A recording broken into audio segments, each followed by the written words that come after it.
നമസ്കാരം. ഇത് ശ്യാം, വൈക്കത്തുകാരനാണ്. ശ്യാമിന്റെ വണ്ടി ആക്ടിവയ്ക്ക് വന്നിട്ട് ഈ പറഞ്ഞ ഒരു പ്രോബ്ലം. ആ പ്രോബ്ലം എന്താണെന്നുള്ളത് നമുക്ക് ശ്യാമിനോട് തന്നെ ചോദിക്കാം.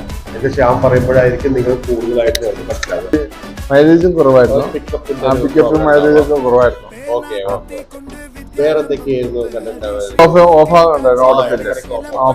ഓട്ടത്തിൽ ഓഫാകുന്നുണ്ടായിരുന്നു. വേറെ പ്രത്യേകിച്ച് അപ്പൊ ശരിക്ക് പിക്കപ്പ് ഇഷ്യൂ ഉണ്ട്, മൈലേജ് ഷോർട്ടേജ്, ഇടയ്ക്കിടയ്ക്ക് വണ്ടി വണ്ടി ഓഫ് ആവും. ഇതാണ് പ്രോബ്ലം. നമ്മുടെ സ്ഥാപനത്തെ പറ്റി എങ്ങനെയാണ്? ഞാൻ ഫേസ്ബുക്കിൽ കണ്ടാണ്. ഓക്കെ, ഞങ്ങളെ യൂട്യൂബ് ചാനൽ കാണാറുണ്ടോ? അതിന് നമ്മൾ സർവീസ് കാണാറുണ്ട്. അപ്പൊ 4 ദിവസം കഴിഞ്ഞാൽ ശ്യാമിന്റെ വണ്ടിയുടെ എഫക്ട് എന്താന്നുള്ളത് ഞാൻ തന്നെ പറയാം. ശ്യാമന്റെ പറഞ്ഞു. Okay, thank you Shyam. Hello സാറേ. യെസ് ശ്യാം. ഇപ്പൊ നല്ല പുള്ളിങ് വണ്ടി തൊടിയിട്ടുണ്ട്. അതിന് വണ്ടി ആടെ നിൽക്കുന്നുണ്ട്.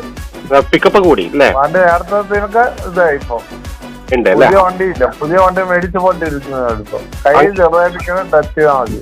ടച്ച് ചെയ്യുമ്പോഴേക്കും വ്യത്യാസം വന്നു തുടങ്ങി അല്ലേ?